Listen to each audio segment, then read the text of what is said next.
Hello and welcome to the All 12 Signs video series for the Virgo new moon that happened on the 2nd and 3rd of September. Apologies for the delay in getting these videos out, but I work with 6-month cycles, so all of the messages that come through in these readings are going to serve you as tools and help over the next 6 months to the Virgo full moon. My name's Chloe. I work with card divination, astrology, and I channel multidimensional energies through my body, both in the form of physical and vocal light language. This will be happening throughout the readings, and it brings in healing, attunement, and activation codes to the messages that come through. So I'm going to kick off with Aquarius. So let us begin. Aquarius rising. How you doing, Aquarius? So I read for the rising signs in terms of the astrology. So for those of you who don't have Aquarius in the first house, look to the house that it does fall in, look to the themes of that house, and you want to apply those themes to the messages that come through, as well as all the other meaning you've got going on in the sign of Aquarius. It will be as if that Aquarius energy, wherever it falls in your natal chart, has now energetically moved to the first house. So the astrology for the rising sign will still link in. You just got to add on your own natal chart meaning on top of it. Right, there's going to be 3 tarot piles. Ooh, okay. I was hoping, I'm trying to sort of shuffle off screen so there's a big reveal at the end. Okay, what was I saying? There's going to be 3 piles. The first pile is going to be the integrated, expansive intention of this moon, right? What's the intention of how it's going to manifest? The second pile is the challenge and how to work with it. The third is the tools and tips and energy that we can tap into in order to elevate this intention. So you got a new moon in Virgo. Where is this happening? This is happening in your 8th house. The 8th house is about the outside world's resources and your interaction with them. This is mortgages, loans, taxes, car insurance, inheritance, both 3D and cosmic inheritance, as well as bonuses and commissions. So more dealing with the resources of the outside world and one-off chunks of money. The other side of the 8th house is about the give and exchange. So it's about the exchange between you and anything other than yourself, right? Giving and receiving. And so this is about relationship dynamics with anything other than yourself, and the lens in which it comes through. So this can be time, money, energy, intimacy, ideas, all of that kind of stuff. And we've got a new moon here. And this new moon is the final new moon in Virgo with Saturn opposing it. So we've got a strong Saturnian energy here.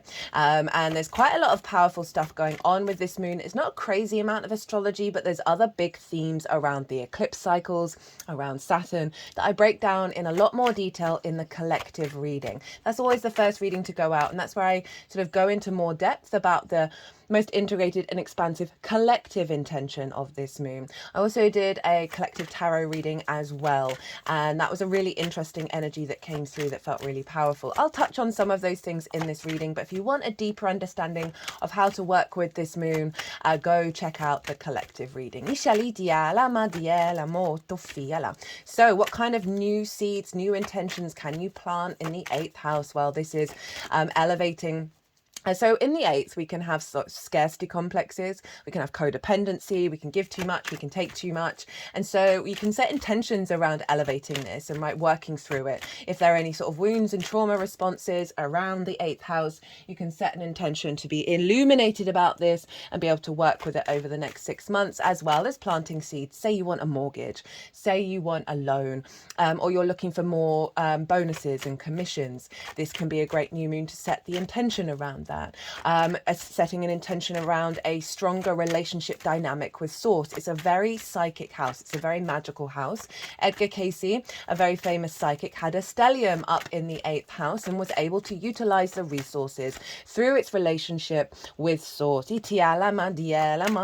that's a great intention to set, as well as I said, bringing in healthier relationships of collaboration, right? Of a healthier give and receive. More opportunities to work with the outside world's resources. So this may be someone coming along who has resources, who's sort of bank loaning or hiring you to work with those resources. Those are the kind of things that can show up in the 8th. So those are the kind of intentions you can set, as well as I said, working through scarcity and codependency. Now back to Saturn. So Saturn is opposing this energy. Regulars, you know, we've been talking about Saturn quite a lot. There's a lot of Saturn in Pisces transit series. And Saturn's in your second house of your resources, your skills and tools in order to manifest and bring in regular income. It is the things that you value as well as how you value yourself. So Saturn's been there for a while, bringing up restrictions and limitations around perhaps earning regular income, around restrictions around the things that you value, in order to deepen your understanding of what's important to you, deepen the understanding of your own value. You may have had some restrictions and limitations around that, all in order to get deep underground, well, under the ocean. Saturn's very good at dissolving limitations as well. So there may be some difficulties showing up in regards to your relationship with the outside world and how that impacts the way that you bring in regular money and the way that you manifest and how you value yourself. And just know that these things are in order to have observation of them and work with them and release them. The flip side with the Saturn opposition, Saturn traditionally rules the opposition. Saturn's all about integrity, commitment, responsibility, and your legacy energy. And so we've got this strong work with an opposition. We can find that both sides are really far away from each other and not connecting, but the aim is to bring them into balance. So I can see Saturn really working together with this, perhaps bringing in new opportunities around resources with the outside world that's in alignment with your integrity of how you create in the world, how you manifest in the world. Saturn's all about integrity. I say with every client and with everyone I ever talk to about astrology, that if you want to get Saturn on your side, it is about walking your talk. It is about being very in awareness of cause and effect and karma, and the consequences thereof of your actions. So if you're not involved with that, Saturn tends to hit you around the head to get you to wake up to it. It's a more longer term cycle energy. So Saturn being in the second, I can see a deepened level of commitment to your understanding of your skills and your tools in order to manifest, and that being in alignment with healthier understandings of the interaction with the outside world, where you're not codependent on it in order to activate your own manifestation energy. Now this moon is being ruled by Mercury. So we want to look to where Mercury is, because wherever Mercury is and whatever Mercury is doing is influencing the themes of this lunation.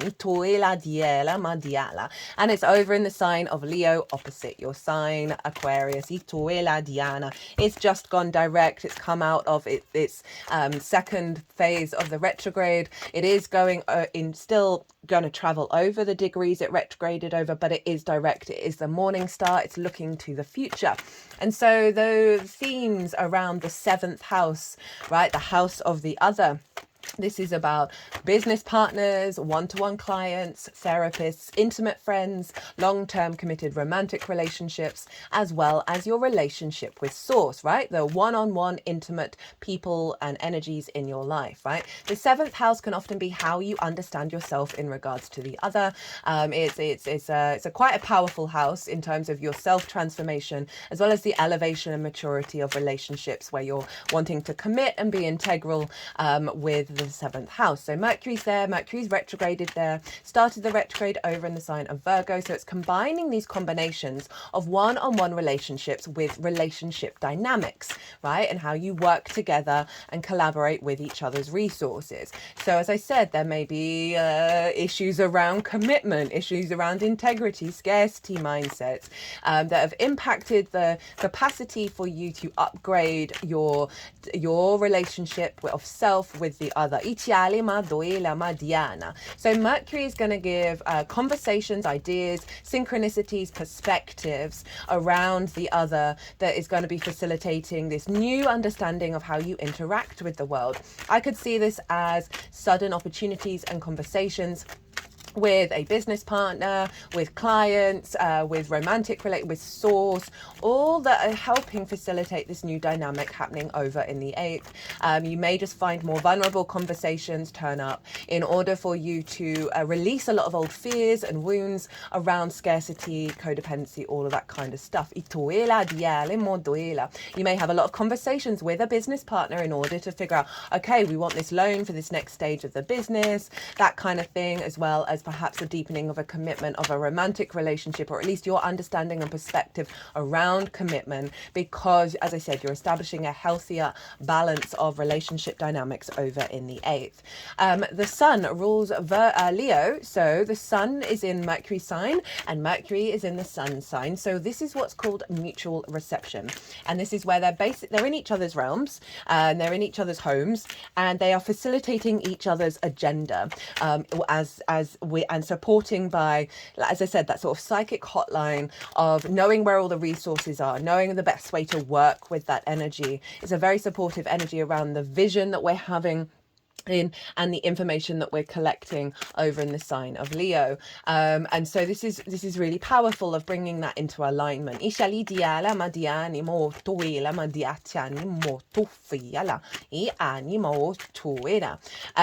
there's another thing going on. Vesta is conjunct the sun and the moon. I love Vesta. She represents devotion and dedication to your inner soul flame, your inner soul contract, and so she's in the 8th house. She's wanting to get you in alignment with what serves your most evolutionary, the expansive unfolding of your soul in this incarnation when it comes to interacting with anything other than yourself. She's conjunct the moon, and so she's really instilling that the unfolding of this is serving that. Now there's some other astrology going on, but that's all in the collective reading. The one thing there's two things actually I'm going to tip into. Okay, firstly is Pluto has left your sign, Aquarius. I've done a Pluto in Capricorn series. You might want to check it out. It's the last time we're going to have that in our lifetime. And so Pluto's moved back into your 12th house, your hidden house, your house of mysteries. These are the unconscious spaces, and in those unconscious spaces can be trauma responses and limiting beliefs, which activate the sort of more difficult energy of the 12th of depression, anxiety, grief, loss, isolation. But under all of that is the magic of your soul. And that is one of the cosmic jokes of the universe of putting that there underneath all of the trauma. And so Pluto's there.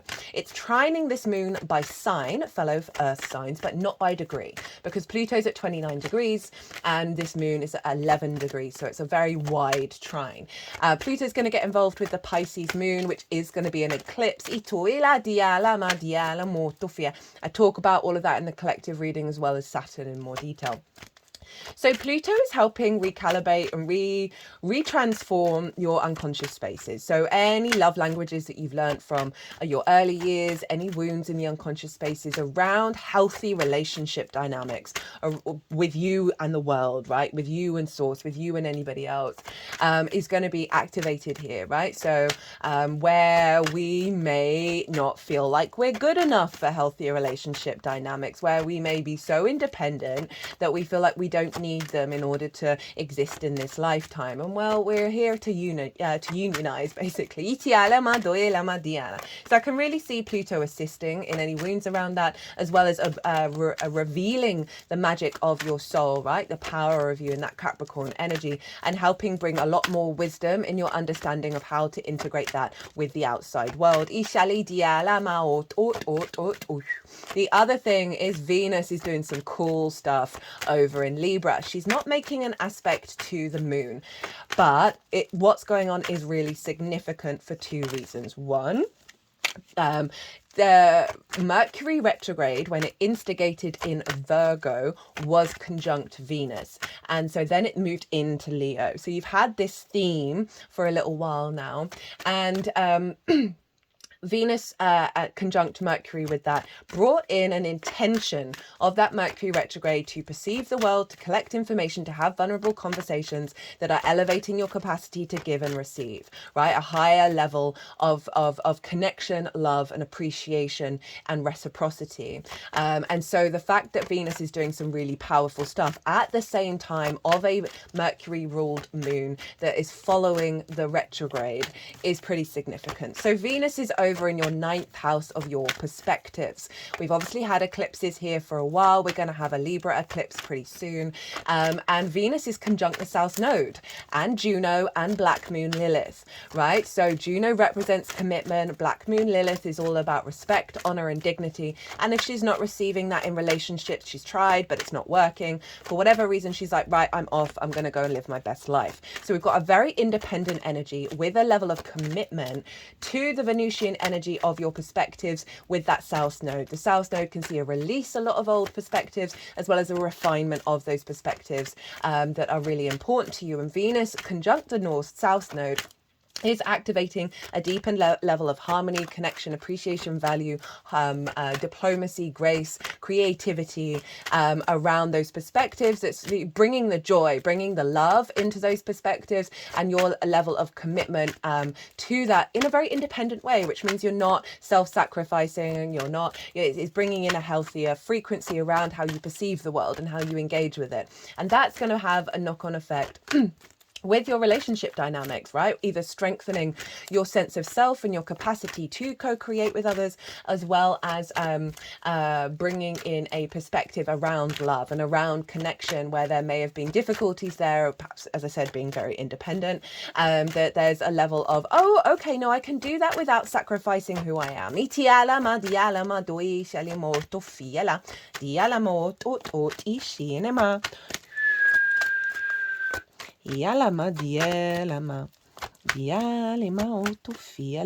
So that's what's going on. That's really cool. I might do a separate little video on that. That's kind of all the astrology that I want to talk about, but not all the tarot's come. Oh, there we go. It's all coming. That's not all. All the tarot hasn't come out. So I'm just going to go and let the channeling happen while this is going on. Remember, this brings in healing, attunement, and activation codes. You may have responses to it on an unconscious and conscious level, so just let it all flow through you. Itianimo to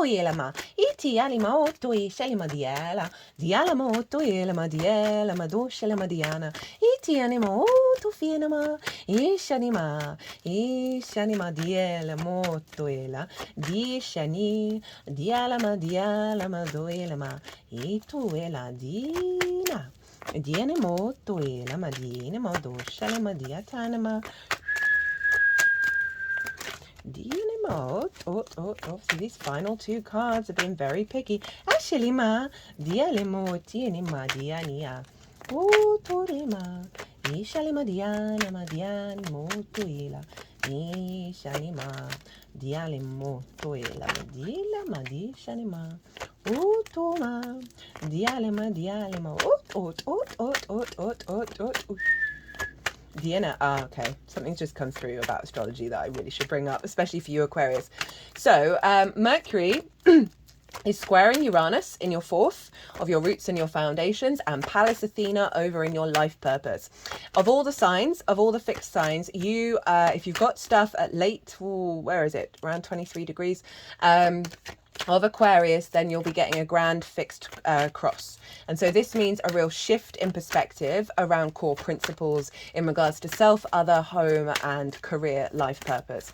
So this is going to be activating a frequency around that is supportive with this new moon of bringing in those, the healthier energy in the 8th. It's going to see, but expansion around your understanding of what you need from your home, your life purpose. The other thing I'm going to bring in is that we got a lot of fire in the collective reading, and that is because Mercury is trine Chiron over in Aries, which is your 3rd house of communication, right? And so I can see a lot of conversations, whether it's internal and you redirecting and understanding with the other.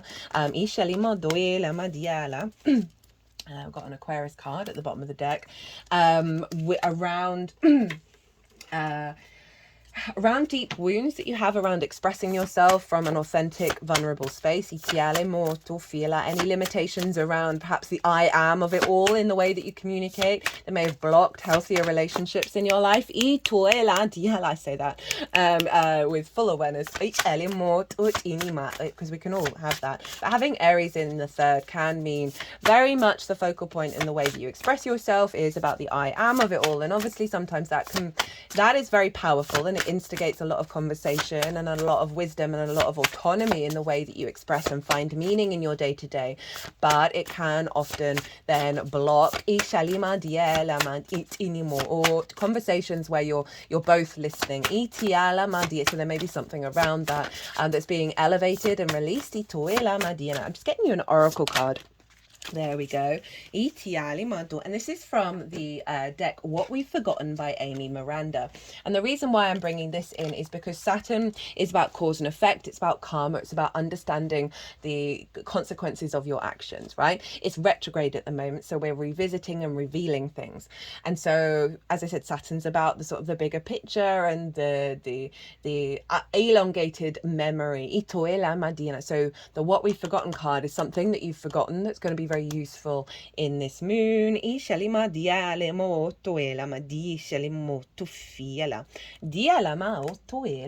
just tapping in and channeling of what they want to do with these cards. Oh, interesting reading, Aquarius. I'm very excited. So the intention of this moon, the most integrated and expansive intention, this adds on to the collective reading. And having an awareness of this, you can then apply it to any challenges, any difficulties, any blessings, any situations that show up in your own life. So we have the Page of Pentacles, we have the Tower, and the Ace of Wands. So what I love about this is, so we've got the Page of Pentacles. So this is a new way of perceiving, receiving, communicating, opportunities that are coming through in regards to everything that we just talked about, the 8th house, because this is earth energy. Pages have just got into the court. They are so excitable. They want to learn new things. They want to talk to everybody, but they do sort of represent a very youthful energy rather than a jaded energy, right? Of, oh, you're expecting the same thing over again, or a stagnant energy. Where you're like, this is it, this is that, and it's never going to change. Virgo, which I talk about in the collective reading, can be hypercritical, can be hyper-judgmental, both internally and externally. And this is about a releasing of that and a deepening of our level of perceiving our environment without being in judgmental criticism in the negative way, but being more open and curious to new possibilities of creation. So this Page of Pentacles is really highlighting this. So a new way of perceiving and understanding all of those themes of the 8th, and then how to put it into practical use. A very useful way of looking at things, a fresh, renewed way. This can also be opportunities that are coming in as well. And all of this, both in terms of the communication, so we bring that back into the Aries energy. So it's interesting that that came up, because I haven't mentioned that for every sign. In terms of the other, right, in terms of your perspectives, there's a renewal here, and opportunities coming through. And those opportunities and those new ways of communicating are going to be pulling down a lot of structures that don't serve you anymore, right? So this is all the superfluous energy that's being pulled down. Your foundations are still strong. So there's going to be certain situations that may feel very much like at the Tower, but trust and believe they are helping bring you into an alignment, because you're now building on this, and because you're activating this, old frequencies are just gonna dismantle, and it's going to leave you with a stronger foundation.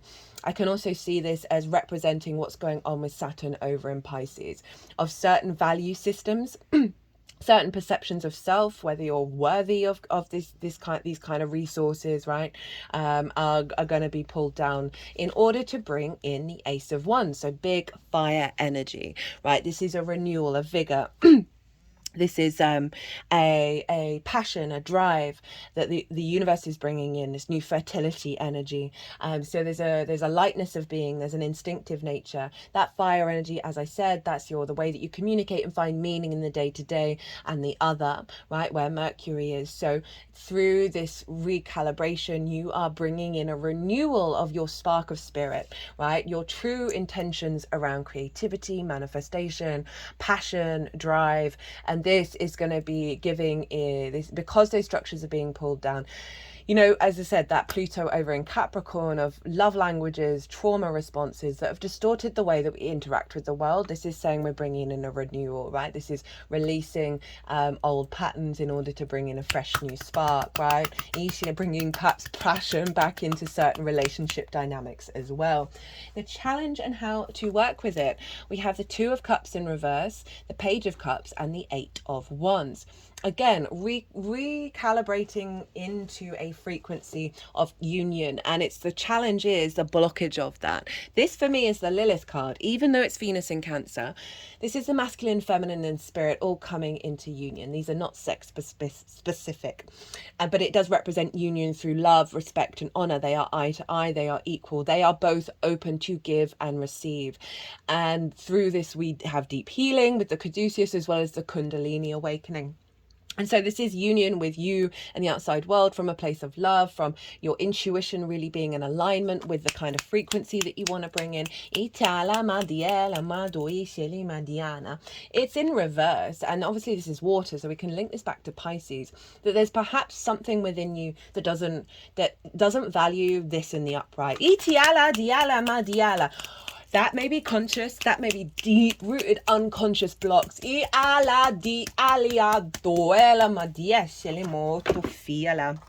Wounds that you've put up your defenses around this, perhaps because it's not worked out, all sorts of things. This is the challenge, this is the block, that this isn't readily accessible, whether it's through experience or intention.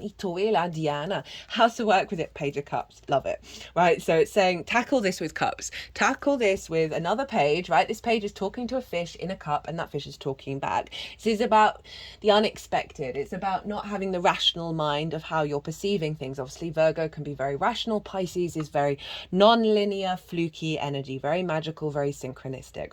And this is saying you got to start communicating from this space. Again, a new way of thinking, a new way of perceiving the world, and channeling the sense of a more of a mystical, unconditional love. More playful, more creative, more intuitive. That this is overall just a frequency that you want to bring in of changing this dynamic by embodying the Page of Cups. Trying new things, trying new ways of engaging on an emotional level. This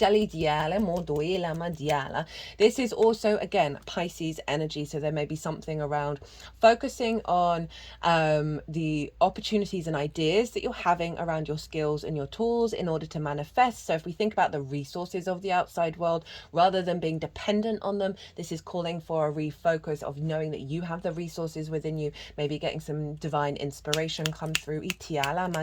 Valuing yourself with love, talking to yourself with love. That's going to have a knock-on effect with this when you're really honest with it as well. We've got the Eight of Wands, another fire energy, so this is all about alignment. This is Mercury, this is communication.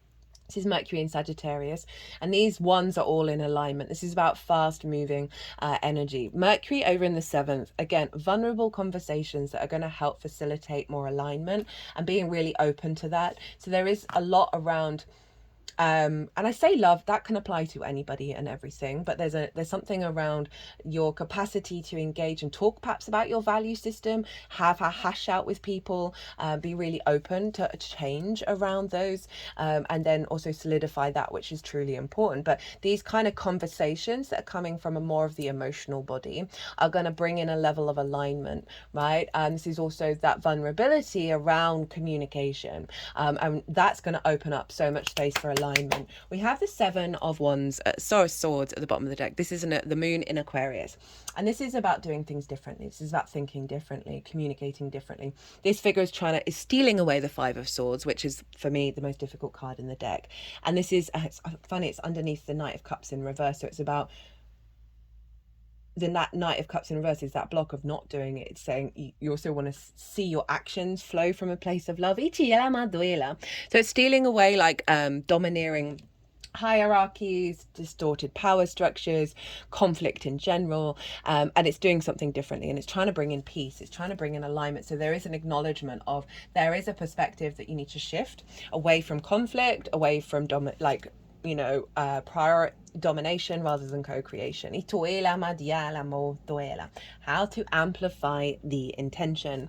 We often also get clues about how to work with that as well. We've got the moon, hello Pisces, we've got Sagittarius, it's been showing up a lot actually, which is temperance, and then we've got the 10 of cups. So I love this, is like really step into your emotional body, right? Your sort of sensitivity, your softness, the unknown things of not needing to figure it all out, but stepping into a level of sort of intuition and psychic energy. There's stuff going on behind the scenes here. You want to see perhaps where your moon is. This is Pisces, as I said, so there's things bubbling up in the unconscious spaces, perhaps around how you value yourself, that are going to be revealed, but you need to get into a space of surrender. You need to get into a softness, perhaps do a meditation around that and let that come through, rather than thinking you know all the answers. This is basically saying you don't, right? This is also an evolutionary card. We have the wolf and the dog, and this pathway up the mountain represents this sense of going through the different stages of evolution.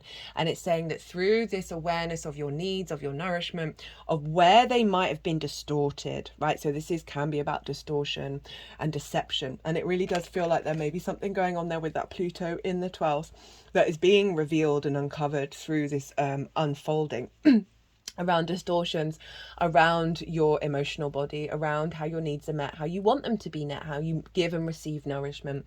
That is going to be revealed, right? That which has been hidden is going to be revealed, but it is saying you've got to step into this energy and be open to change and evolving in order to really amplify this. We then have temperance, and this is about the alchemical process, right?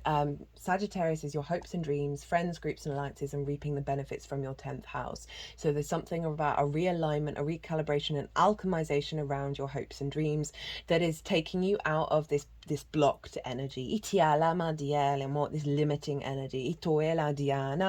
You see this water? It's also going up into the cup, which represents one, magic, but also doing things differently. So this is saying spend time alchemizing yourself, refining this higher frequency of the angel into the 3D. And that's going to take observation and awareness, that sometimes that can mean shadow work coming up in order to transform that energy. So just be aware with that moon of things being uncovered, that with the temperance is really calling on you to alchemize that. And the 10 of cups, so this is like the happily ever after. This is a good, healthy relationships with the outside world, because this is a nuclear family. For some of you that may be relevant, but what it's representing is the externalization of your inner emotional alignment, right? So to focus on, what is this dream, what is this hope, what would external alignment look like for you, and be really creative, be open to different possibilities, and then play with what that energy feels like that within you. It's calling you to focus on the external alignment, right? Outside world's resources, rather than the difficulties and the challenges and the restrictions. So your card is Divine Law. Hello, Libra.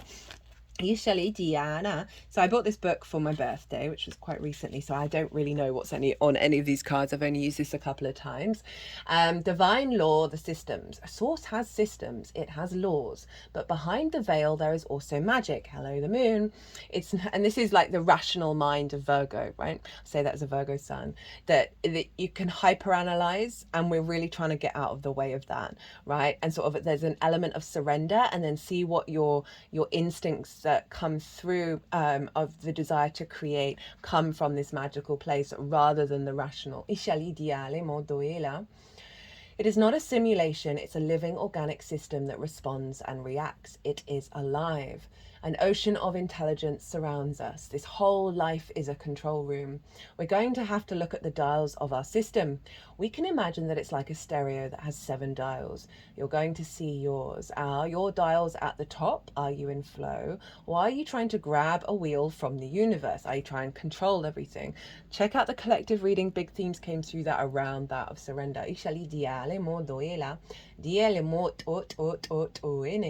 Are you ignoring any aspects of your life?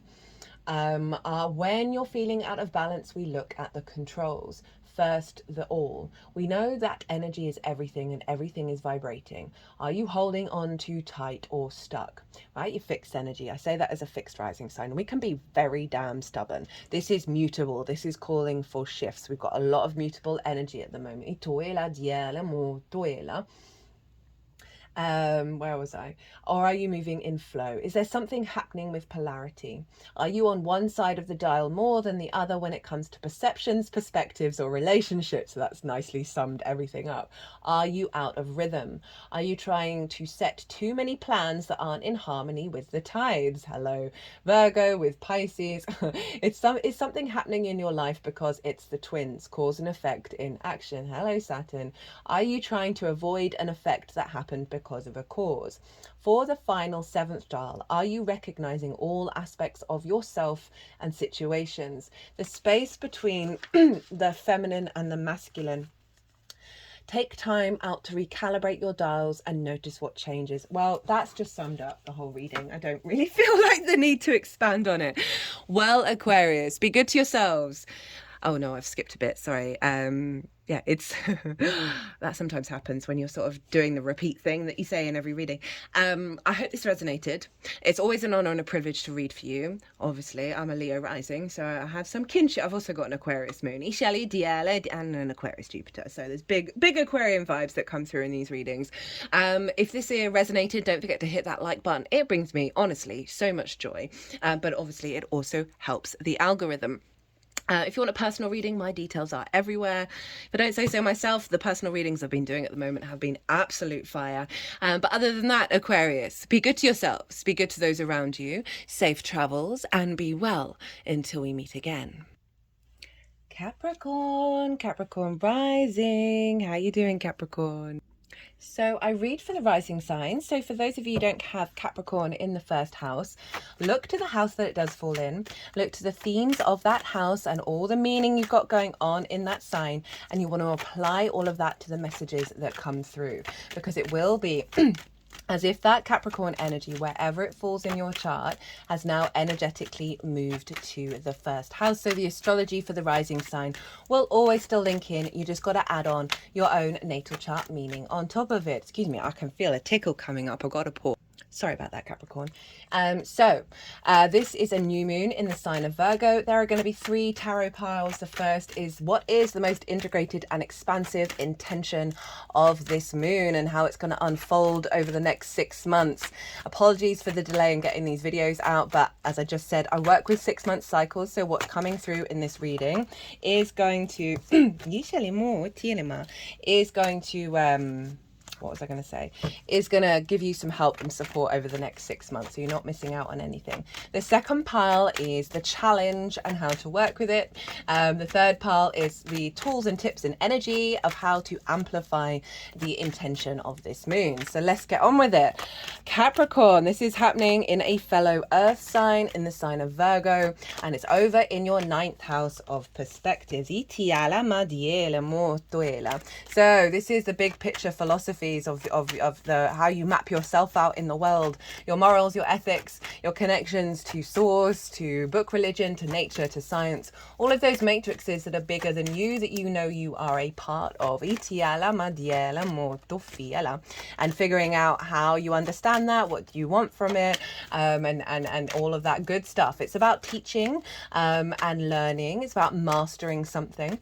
It's all about sharing perspectives, as well as going and living somewhere that is unfamiliar to you for a longish period of time in order to broaden your perspectives, which is why it's often linked into foreign travel. But it also can be in other fields as well. It's just learning different perspectives. And so you've got a new moon here. What kind of intentions can you set with this? Well, we can set intentions to elevate our perspectives, to draw in teachers as well that may help with your journey, your evolutionary journey. You may be wanting to start a course that is like the next level of something you've already begun, and to get to a state of mastery. This can be a great intention around that. If you want to go and travel for a couple of months, or go and live somewhere for a little while, this can be a great new moon to set an intention around that as well. An intention around releasing trauma wounds around perspectives, right? The ninth house can get a bit of a bashing, especially at the moment with all the chaos going on, that we're kind of like, well, what the fuck? How do you connect to the matrices? How do you connect and exist to your perspectives when everything seems like smokes and mirrors and nonsense, right? So you can help set an intention around releasing unconscious wounds to bring them to the surface, and then work with them over the next 6 months. That can be a great thing to do. Now, this is trining your ascendant, and a trine is an aspect of Jupiter, and it's bringing in a level of wisdom and elevation around bringing together, giving more confidence, a sense of knowing, into your embodiment of self. So there's a real alignment here of what's coming through in terms of those perspectives. You're going to be able to find more wisdom in the actions that you're taking around those, and see the consequences of them. Now, there's a collective reading. If I've already mentioned it, I do apologize. And that's where I've broken down the astrology in way more detail. I think I already said this, but if I didn't, hello again. And so there's not a crazy amount going on in terms of aspects with this moon, but it is the last new moon opposite Saturn in 30 years. The Pisces full moon is going to be an eclipse, so we're heading towards the new eclipse cycle in Pisces and Virgo, and so there's a lot of other big themes going on in regards to this new moon. So if you want a deeper understanding, go check that out. So Saturn opposition, this is over in your third house of your day-to-day, your environmental frequency, how you find meaning in the day-to-day, your local community, and this is the lens in which you communicate through. So Saturn's obviously been there for a little while now. Regulars, you know, we've been talking about this loads with all the Saturn transits. A Saturn opposition, right, can bring restrictions and limitations, can bring a heaviness, a sense of things hiding. This can be distorted aspects of authority, and so these things may crop up in regards to perhaps some restrictions and limitations around your capacity to express your perspectives, and whether they're being heard by others or not. And all of this is helping quantify and qualify what's truly important to you, and whether those difficulties are going to basically shake you from your perspectives, because the whole Saturn energy is basically always hold the line, step into your own integrity and not what the external world is expecting from you. And so there may be some difficulties around expressing these new perspectives, so it's calling on you to sort of perhaps go inward and really refine them before bringing them out in public, or being really open to discord and discourse around perspectives that may threaten your own authority, because that's going to give you more confidence as you realize, actually, no, I'm not being affected by that. It's going to be able to elevate your deeper understanding of how you see yourself in the world. There may be some restrictions around finding meaning in the day-to-day, right? I love the third. I think the third is so crucial to our evolutionary journey, right? Of finding that deep meaning in all the little things, in the washing up. That the more we do that on the small scale, that more that affects the big scale. So this could be restrictions around finding that meaning in the day-to-day that is distorting perspectives. And so just be really mindful and aware of that, of like, how can we recalibrate the emotional body in order to facilitate the creation in the 3D of that Virgo energy that's going to release a lot of wounds, I believe, around perspectives, that's going to help you find a more mature, deepening understanding of the meaning and the way that you express yourself, because Saturn is about integrity, responsibility, due diligence, commitment, and legacy. And so when we have an opposition, it can highlight where all of that isn't there, right? But at the same time, it's also about bringing that into balance, of realizing you got to walk your talk. You got to walk your talk and put it into practice. Otherwise, you're just not going to get the resonance that you need.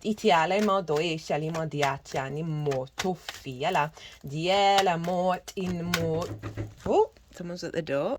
Sorry, that was the postman. Messages coming in, resources coming in. Now, what was I talking about? Oh yeah, bringing it into balance, a level of maturity and understanding of how to apply those perspectives in the day-to-day, find that meaning, and how to communicate them in a way that isn't dismantling your energy field as well as that of others. Virgo can be hypercritical and hyperjudgmental because they have the capacity to observe their environment at a phenomenal level and see the details, see where there isn't energy in flow, and that can raise the bar quite high, as well as constantly just seeing problems everywhere, and that can internalize self-criticism, self-judgment, as well as externalize out in the world. Now, the collective reading was really powerful. Lots of the themes of what we're moving with in terms of the Virgo energy comes up in there, so go check that out.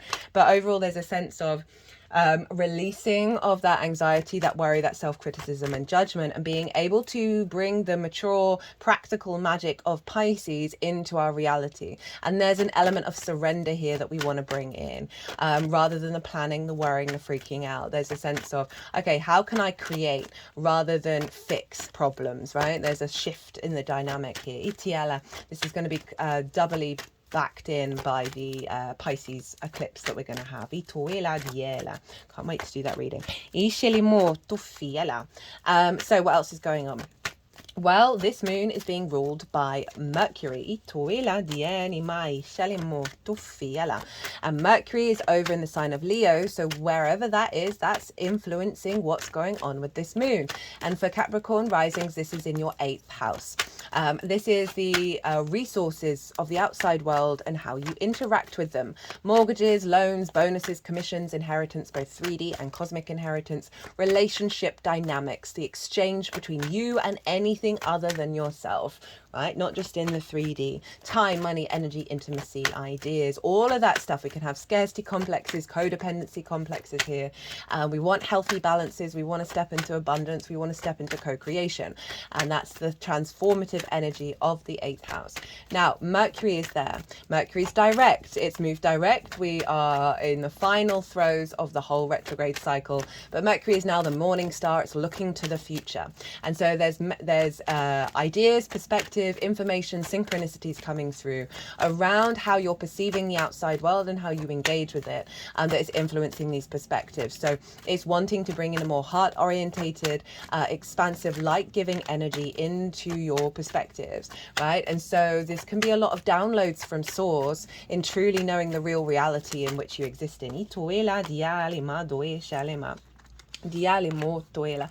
Vulnerable conversations with relationships in your life, right? Where we're bringing the perspective back into alignment, because you're learning more about yourself through those vulnerable conversations. This also can see opportunities, ideas, and wisdom coming in from the outside world that is helping recalibrate that perspective to a higher level where you're seeing more of the abundance.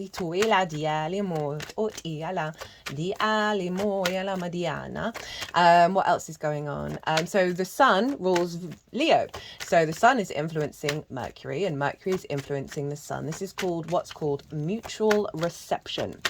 And this is where they are in each other's realms. They're basically on psychic hotline with each other. They are facilitating each other's agenda, as well as facilitating the flow of the access of each of them with the resources of those signs. So it's a really supportive energy between your perspectives and how you perceive the world, the vision, the new clarity that you're having around that, and then how you're able to communicate and interact with it.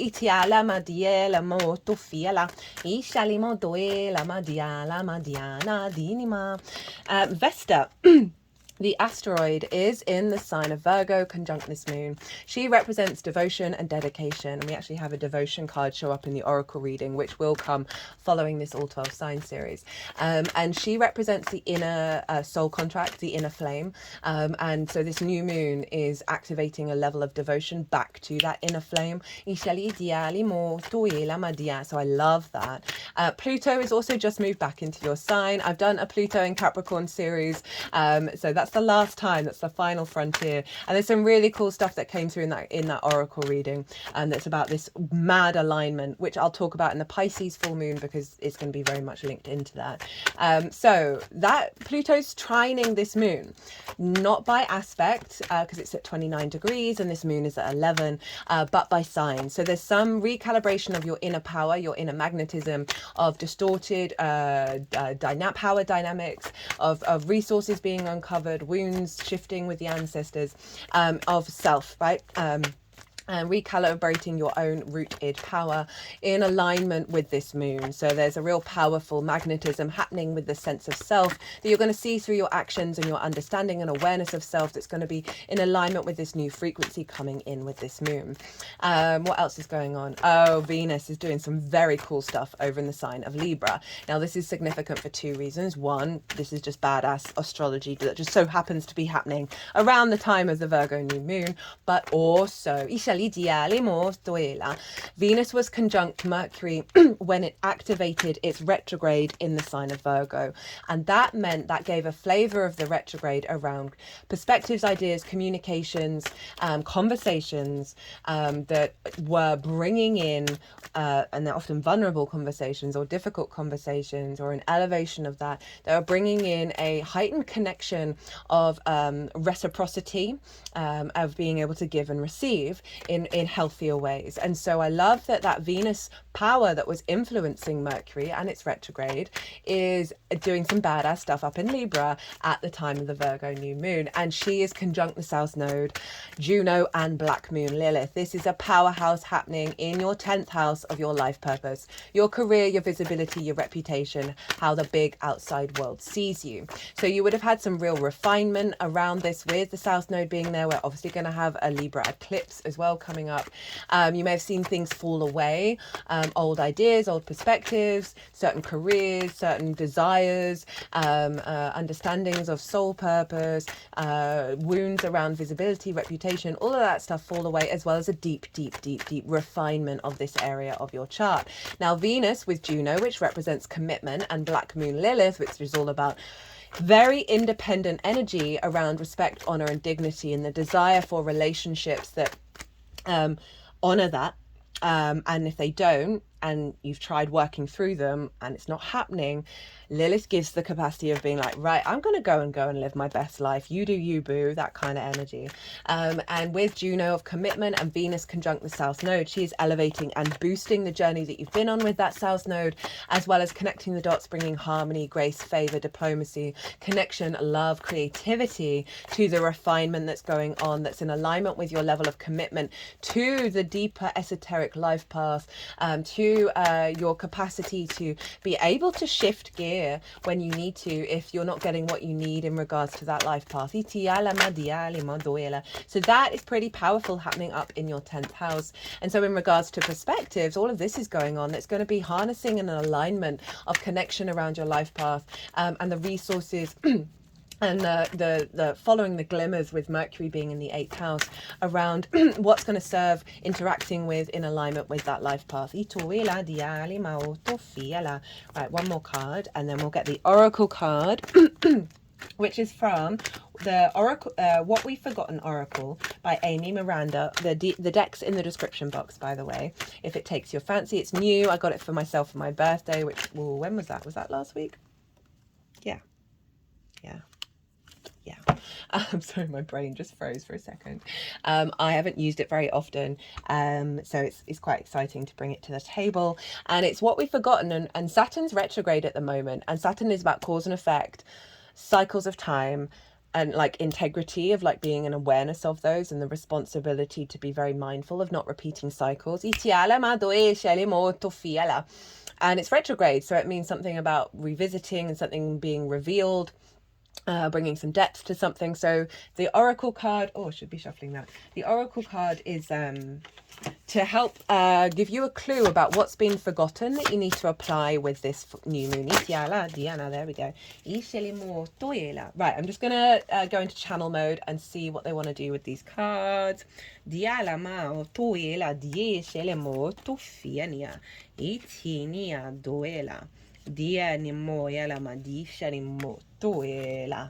Diela ma o toela ma di sheni mo toela dila di sheni. I just felt like I wanted one more card here. Diala ma di sheni ma. Diala ma o toela. Right, let's crack on. So the intention, the most integrated and expansive intention of this moon for the Capricorn collective. Obviously, the collective reading is the baseline for this. Judgment, hello, Pluto, Page of Wands, Seven of Cups. Love this. Really, really love this combination. So Judgment is, for me, is all about ascension, right? You see, these are the dead. They are the color gray, which means that they're now embodying wisdom. This can be old versions of self, ancestors, past life energy, right? And this angel is raising them up through frequency to a higher perspective. And so if you think about like energetically, past lives, ancestors, old versions of self, we can get entangled in energy through grief, vengeance, rage, whatever it is, sadness, bitterness, all of that stuff. Can get stuck in the energetic field when we release, when we move on, when someone dies, or when you step into a new version of self. But there can still be some entangled, stagnant energy. And for me, this card is all about the release of a lot of those, right? That have blocked a higher perspective. So this transit is bringing in an ascension around your perspectives, where you're making good judgment based on your frequency rather that you are now.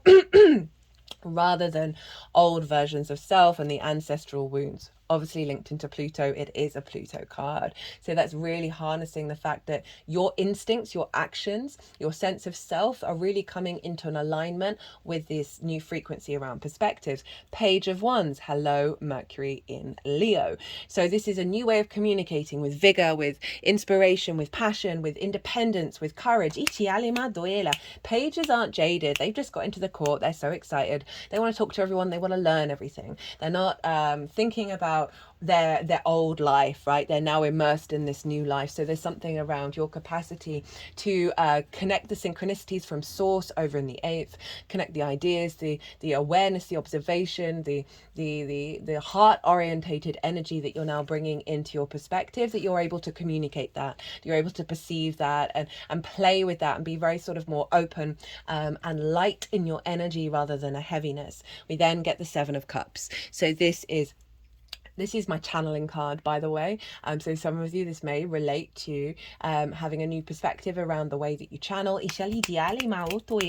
or bringing something in from source with Mercury in the 8th into your perspectives and your realization of the matrices that you're in. But it's also about fantasy and dreaming. So I love that this is activating a new level of you opening up your understanding and perception of the world, of the universe. It's bringing in more intuitive alignments that is opening up narratives and ideas that go beyond the rational.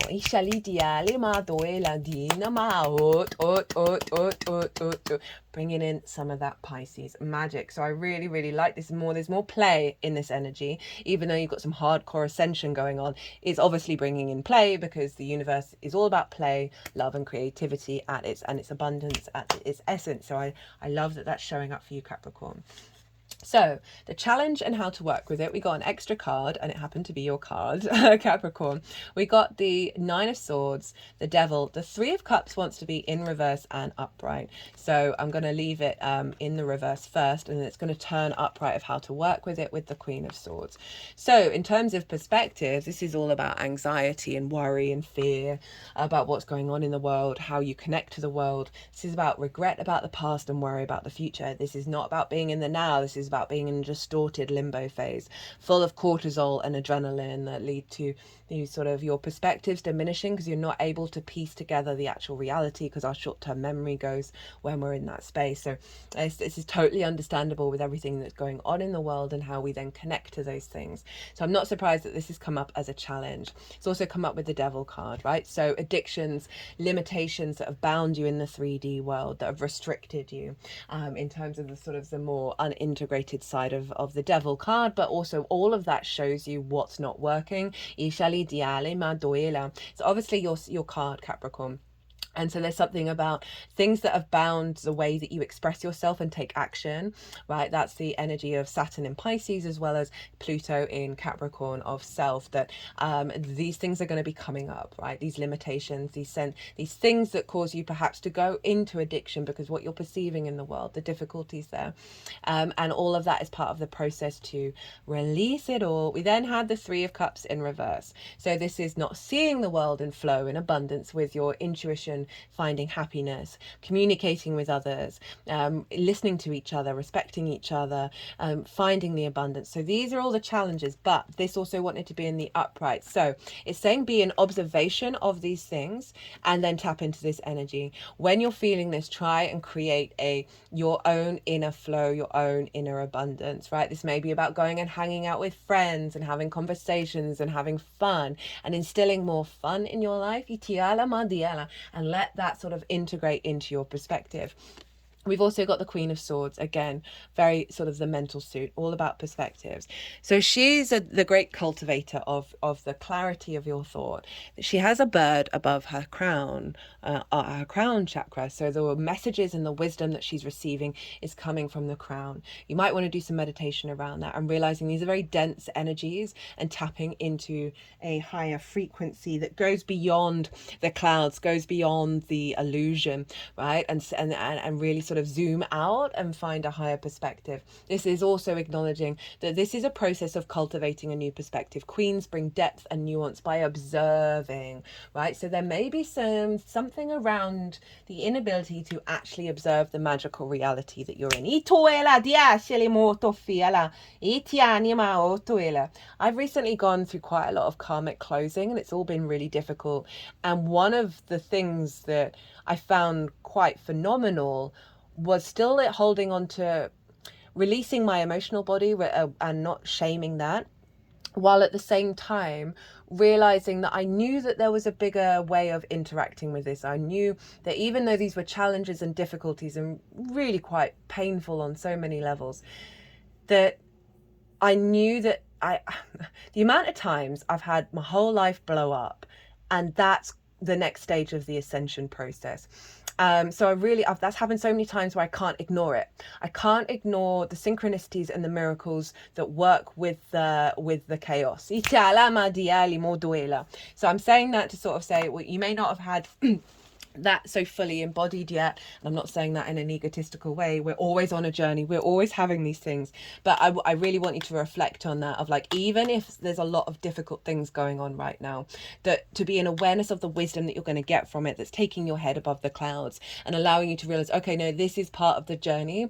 I'm going to try and remain calm and neutral while this is unfolding, without denying your emotional body, with that Three of Cups. We happen to have the Queen of Cups at the bottom of the deck, on top of the Ten of Swords in reverse. So releasing a lot of old perspectives that have caused to immobilize you, and these are not your authentic perspectives, right? So you're not able to get up and go and move around. We have the Queen of Cups. I love the Queen of Cups. She can see into the future far and wide, very psychic, but she's not in fear. She can see into the future and she's not worried. In fact, she's so serene. She's turning into her environment. Her foot is turning into the ocean.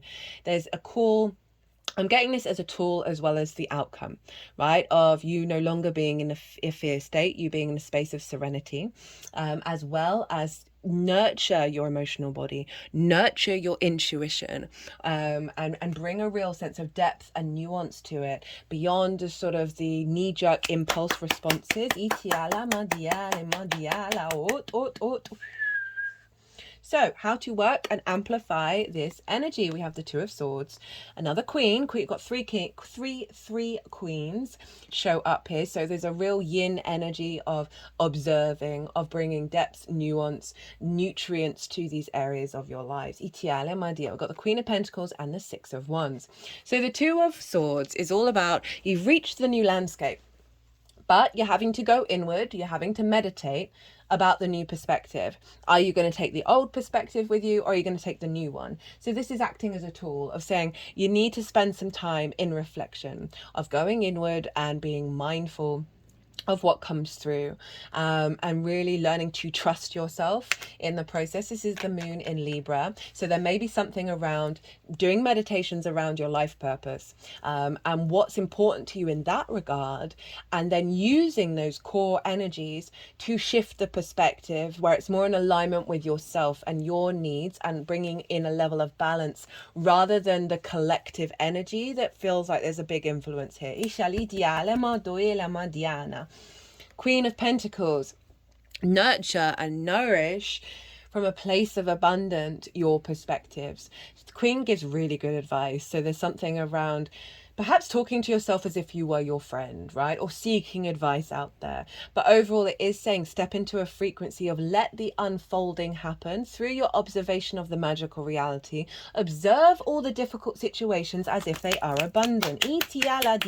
Where's the wisdom? How can I learn from this? How can I see that I'm not being affected in the same way that I used to be? You may still be being affected, but the more that we build on our awareness of the journey that we have gone on and how we are, in fact, always different people, the more you can bring a level of cultivation in the material realm, right? So there's an awareness of the wisdom that's going to give you a level of stability and groundedness that's coming from this abundance place. Remember, the good, the bad, the ugly, the beautiful, the challenges and the flow, these are all causes of abundance. These are all gifts. And I know that's a difficult thing to take on. Six of Wands. This is an acknowledgement of one, go and do the damn thing. Walk your talk, right? This person's gone and done a difficult thing. They did it because it's in their instincts to do so. They weren't denying the true root energy of self, even though it was difficult. And now they're at this space of they're heading towards a big banquet. They're going to be celebrated. There's an element of recognition and victory, right? So there's something here around through you going through this process, you are going to feel more confident and victorious as you move through the world. It may be in terms of like career and perspectives affect our career and our life purpose. It doesn't matter what we're doing, that through this figuring it out and then applying it to your life path, you're going to achieve something where there's a level of visibility and recognition through sharing that frequency. Now, the Oracle card. We got number 25, Transfiguration. Stardust Shapeshifter. Ooh, this was in fact the first card that I pulled for myself. Imagine a light source at the very top of the universe, as if it's at the very beginning of time, the light of a star hundreds of times brighter than our own sun. Feel the warmth of it, like our own sun on your face. Feel that warmth and imagine a strand of that light, a thread, like a current moving through your body, as if it's rolling through you like a wave. You are not separate from it. You are it. You are a walking star. And the thing about stars is they don't worry. They don't just shine in one spot. They illuminate everything that they meet. They are being and doing their magic all the time. We weren't put on the planet to worry or to create division or pain for other beings. We are here to illuminate everything around us. We are here to learn. We are here to remember how to use all the tools available to us and how to work the controls of our vessel. We are here to use our own unique magic as part of the collective. If it hurts their eyes, let them wear sunglasses. Well, that's just kind of, this is what you want to be, this is what's hidden, what you've forgotten about yourself, that you want to be channeling during this period. Where was it about the not worry, with that Nine of Swords? And like, it's rolling through you like a wave. There's that Piscean energy coming in. That was brilliant. Okay, Capricorn, I'm going to leave it there. I hope you enjoy. 1:11 as I look at my timer. I hope you enjoyed this reading. I hope it resonated. As always, it's an honor and a privilege to read for you. Boss Earth Energy. If this resonated, if you just enjoyed it, hit that like button. It brings me so much joy. I can't tell you how much joy it brings me. But also, obviously, helps the algorithm. If you want a personal reading, my details are everywhere. I have to say, not from an ego place, but the personal readings I've been doing lately are on fire right now. Capricorn, be good to yourselves, be good to those around you, safe travels, and be well until we meet again.